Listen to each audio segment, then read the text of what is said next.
Good morning and welcome to the Senior Hour, which is sponsored by Santa Clarita In-Home Care and Advanced Audiology.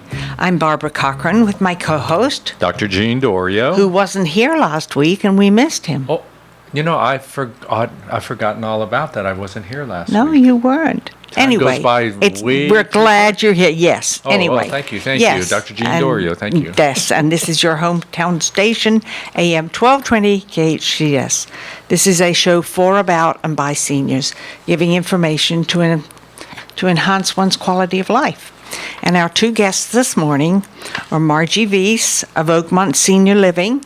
Hello. Welcome, my love. Good morning. And later in the hour, we will have Nola Aronson of Advanced Audiology. It's good to see you again. It's good to see you again. Thanks for having me. What are we going to talk about? Well, Quality of life. quality of life. Absolutely. It's a big topic. Oh, a very big topic. And for our seniors that, as they're getting older, they start to realize that their quality of life is lessening. And that's the difficult part about how do we continue to enhance ourselves as we get older, Right. isn't it? And it's different for everybody. It's different for everybody. And the thing is, we have to, I think, find the commonality that we all have in moving forward. And there is things that we face together. And individually, we all have our own personalities and characteristics that make us different. But then we all have the same things that we face, and we can, I think, look for common solutions as we are challenging life. Right. So what Oakmont Senior Living does is it allows one to continue their life and not end up in a nursing home, which is the senior's biggest fear, doesn't it, Margie? Right, but I think it all comes back to keeping purpose in someone's life. Whatever that purpose is, I find in my years that I've worked with the senior population, it's different for everybody. Somebody's purpose might be that they do want to be taken care of and nurtured and not have to maintain households and manage their care. But for others, that purpose is to continue to live in their home or to volunteer or continue with their hobbies. So we have to look at each individual differently, seek out what their purpose is, and be sure that we're focusing in on that, and in terms then giving them that quality of life, I think. Absolutely. And I think that's very, very important. And as you said, many seniors have different ways of looking at life. Absolutely. I'm a senior, and I'm thoroughly enjoying life. And I look forward to every single day. I look forward to getting up in the morning. And I think one of the reasons is my kitty cat. She comes around and she pets my cheek and she'll go, meow, meow, meow, meow. Like, is it time to wake up yet? And if I open my eyes, she's all over me and I don't go back to sleep. How fun. I've learned to keep my eyes closed when she comes around my head because that's what she's looking for. Right. And sooner or later, she will figure, okay, go back down and go to sleep. But that's a purpose for you. And so, absolutely. for example, at Oakmont, we're pet friendly. So that our residents can bring their dog or can bring their cat. And if they can't care for them, we can work out a way so that that animal is there because that's their companion and that's their purpose. That's very, very true. Seniors love company. Absolutely. For the most part. And if you don't have constantly people coming in and out, if you have a bird or a dog or a cat, you can communicate with them. You really can because they respond. Right. And they will love you. Absolutely. They will. I think it also, for myself too, I'm a huge dog lover, but that purpose, that cat or that dog or that bird is depending on you to wake up and to nurture them. Absolutely. And to feed them and take them for a walk. And so while it's giving you that purpose, it's enhancing your quality of life. Oh, absolutely. It really is. Really and it is is. unconditional love. Oh, absolutely. Absolutely. A pretty neat part of life because as we go through life, we always end up with conditional love. Absolutely. And having unconditional love from a pet is something that our seniors relish. And Absolutely. it does give them that purpose that they do need. And I can add a little bit to that too, because I was gone for a couple of days, and I was talking to Russ, and he said, I have been pestered to death by both of these cats. Normally it's one, Pestered. but now it's two. Uh-oh. Ginger, there's Ginger and Spice. Ginger comes up around, she'll jump up on his chair, and she'll walk around in his lap, and normally that's what the other one does. And now he had two of them. He said, hurry up and come home. But it's funny how they give you unconditional love, and they give Russ pestering Yes, they do. And he needs pestering. from Ginger and Spice. Yes. And everything nice. Right. And he loves them to death. Yeah. And they love him, It's just amazing. But that enhances his quality of life also, as it Right. does mine. Right. And that is a part of what, as we get older, we take into our heart and say, this is what keeps us going. It gives us that purpose. For my mother, living alone, 93, she has a cat, and now joined by another cat, I guess was an alley cat. But she has two cats that take care of her as well as she taking care of them. But Absolutely. she has a garden that she takes care of. She plants things and cuts the lawn, and she doesn't have a lawnmower. She just gets on her knees and she shears it. Don't ask. But that takes a lot of work. Right. And so I know at Oakmont you will have the ability to have a garden as well. Absolutely, and it's really interesting. I was on a conference call this morning, and it was basically talking about our traditions, which is our memory care program, and the importance of quality of life, which ties into what we're talking about. But we had a whole segment was on our garden tables and what are our proper things to have in that garden, and how important it is for those residents that gardening not only was a part of their life, but also those that maybe never had a chance to do it because they didn't have the time, or it wasn't an interest at that point. But if we can get them in and we can plant things that have that smell, so they're doing rosemary and they're doing lavender, and maybe we have a little tomato plant that they can take off that tomato and then eat it, and have that whole sensory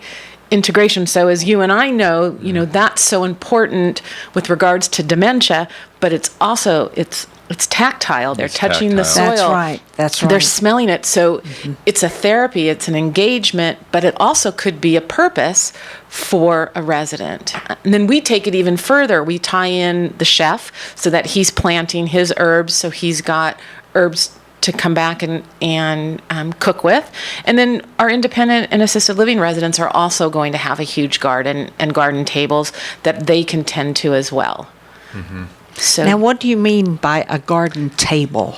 So they are raised tables, so you don't have to get on your hands and knees. Mm-hmm. So they're wheelchair accessible. If that's the case, you can wheel right up under it and be able to garden, or you can stand and it'll be at table height. So Wonderful. you don't have to lean over. Wonderful. If you What a- have arthritic knees, you're What not a on the ground. Fantastic idea. Yeah. Who came up with that? You know, Did I think it's been out there. No, I can't No. take the credit, but that is definitely a signature of Oakmont Senior Living, that both our traditions and our assisted living have these gardens, and that they're utilized.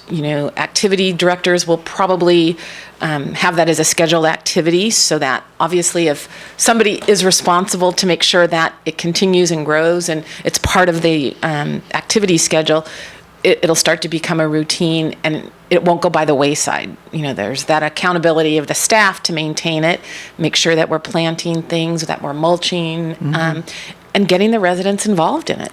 And it pulls them outside. Pulls them outside. There's so many And that's so positive, important. sunshine, vitamin D. Sunscreen, I mean, yes, Dr. Dorio, it is. you know the importance of being outside instead Absolutely. of sitting in your room with the blinds drawn, waiting for your next meal or waiting for a visitor. Yeah. It's just that, in my opinion, is not quality of life. And the Hanging Gardens of Babylon were out there in the open and, said to be a place to go and achieve a sense of life. Right. And, you can now do that, though, in a place beyond your home Right. if you need to.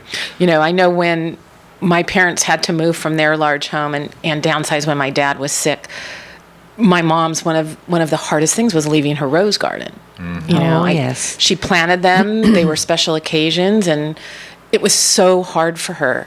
But you revamp and you recreate, and so she's in her own apartment right now. And my mom's 91, so right behind yours, living alone. But we got new roses and we planted them in planters, and she goes out and she tends to her gardens and she brings her flowers. And so she's still got that purpose. We just had to look at it in a different way to make it successful. Right. Let's talk about something else, though, that you and I both have in common then with our seniors adapting.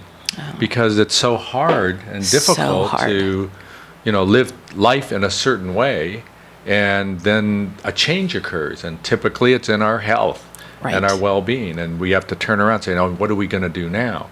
Now, a lot of people say, those people, they're old, they don't want to change. But the fact is, in this situation, they're sometimes forced to change. Right. And when I'm talking with families, a lot of times they'll start looking at an assisted living, let's say, but it's always, I'm not ready now. I'm looking for the future. But something drew them in, something happened that brought them to our community to get information or to pick up the phone and call. So I really try to find out what was that event that made you pick up the phone or pull into the parking lot. And then I ask them, after we talk, what are you waiting for? Are you waiting for that fall so that you've now lost control and, you don't have the choice? Are you waiting to leave the stove on? Are you waiting for that fall where you have to call the paramedics? What is it that you're waiting for? And why are you waiting for it? Right. And most of the time, though, they're afraid.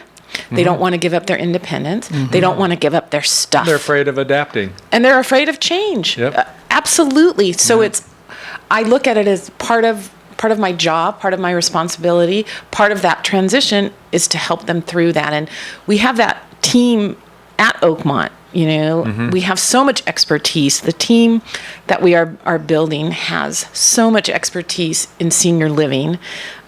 We even have a position that's called a move-in coordinator. A move-in coordinator. Not a moving coordinator. Nope, a move-in. Move-in coordinator. She's moving, though, let me tell you. Yes. But if you were to choose to move in, probably the first thing is, what furniture can I bring in? It's not all going to fit, and I want my curio cabinet, and I want my dolls that I've collected, and how is this all going to fit? Well, basically, you're coming from a 5-bedroom home. It's not going to fit. So Katie, who's our move-in coordinator, will come to your home with floor plans, with little cutout pieces of furniture, and talk you through it. And you know what? Maybe we take this part of the curio cabinet and your special teacups, and maybe your daughter wants that other piece. Or sometimes, we say, let's put it in storage and see in a year, are you really missing it as much as you thought you would? But it's doing it in baby steps. And we had to do that with my mom. I don't think you've moved your mom out of a home yet, but no, it's hard. It's hard on the kids, and it's hard on our parents. Oh, absolutely. But that's their life. Yeah, my mom will say, "You're not moving me. I will move myself." That's her attitude. Yep. So that's where she gets her purpose from. But I think some of our listeners who are caregivers want to know, and you had mentioned falls being a sign that a senior might start to have trouble at home. What are some of the other things that we think about? They sometimes cannot drive anymore. Their independence is limited. They Or start they're driving forgetting, and or they their shouldn't be medications, driving. or not taking their medicines right, or finances. There are a whole bunch of key signs that Absolutely. say, uh-oh, Red flag. red flag. And so many times as the adult children, we don't want to overstep onto our parents. That's right. Or we want our parents to make that decision, and sometimes our parents aren't capable. But I think looking at when you go to, when you stop by your parents' home, what does the house look like? Is it cluttered? Is there dishes in the sink? Is there laundry, piled high? Which is a sign that either they don't have the energy to do it, they're too tired to do it, maybe they don't want to do it. But those are signs of clutter. It's starting to get a little dirty. What's the hygiene like? Look in the bathroom. Absolutely. What Look in the what are you refrigerator. seeing? Definitely. Yeah. Is there no food, or is it all expired food? Are you finding that you're having to do more and more for your parent? Check their medicine box. Usually someone, a senior's using a medicine box, or are all the pills open and are there a whole bunch of pills on the sink Which I or on the nightstand? commonly find, Yep. I do the house calls and I go in and I discuss the medication with our patients, and sometimes I see disarray, and I think I had a couple that got upset because I presented the possibility that maybe the medicine wasn't being taken correctly or appropriately. But I think assuredly they were okay. But the fact is, that is a sign to me that it's a problem, and most caregiving kids don't realize that. Absolutely, and that's such a prime example. And it's like, what are you waiting for? Are you waiting for them to double up and take double cardiac medication, or are you waiting a week to go by that they haven't taken it and they're at risk now for a stroke because their blood pressure is sky high? But as adult children, and I am one, it is hard to parent our parents, and sometimes we have to do that because I'm sure you find it too. There's a defensive-ness, and Absolutely. and it's a fine line, but somebody has to be the advocate, and if you're seeing it's your responsibility to act on it, and get the information and take advantage of the resources that are here in Santa Clarita to make sure that your parent is safe. And one of the best places in Santa Clarita is Oakmont Senior Living. Well, I won't argue that. No. And tell us how we can get in touch with you, and how our seniors in our community can get in touch with you, and some kind of process that maybe they have to go through, or their caregiver, or their kids. Sure. I mean, the easiest way is to call us. Our phone number is 661-295-2025. But you can also stop by. We're on site. We are on New Hall Ranch Road, in between the 5 freeway and Copper Hill. So somebody is there, and we could meet with you and give resources, show you our models if you'd like, or even just give resources that are out there. And then we also have our website, oakmontofsantaclarita.com. oakmontofsantaclarita.com. Yes. And the phone number is 295-2025, 661 area. Yes. And Margie, do they talk with you initially? They could speak with me. Mary and Melissa are part of our marketing team. They're extremely knowledgeable. Katie, any one of us could help. And if we don't know the answers, we've been in this field a long time. We have the resources to guide you. That's you have wonderful. the move-in coordinator. And the move-in And coordinator. She's going to be very and she'll busy. be moving. Katie. She's going to be moving. Katie Pillar. Yep, way to go. Well, thank you so much, Margie, for coming back again and visiting Thank you. us and talking about Oakmont and talking about improving our lives. Thank you. Thank you. I'm Barbara Cochran with my co-host, Dr. Jean Dorio, on your hometown station, AM 1220 KHTS.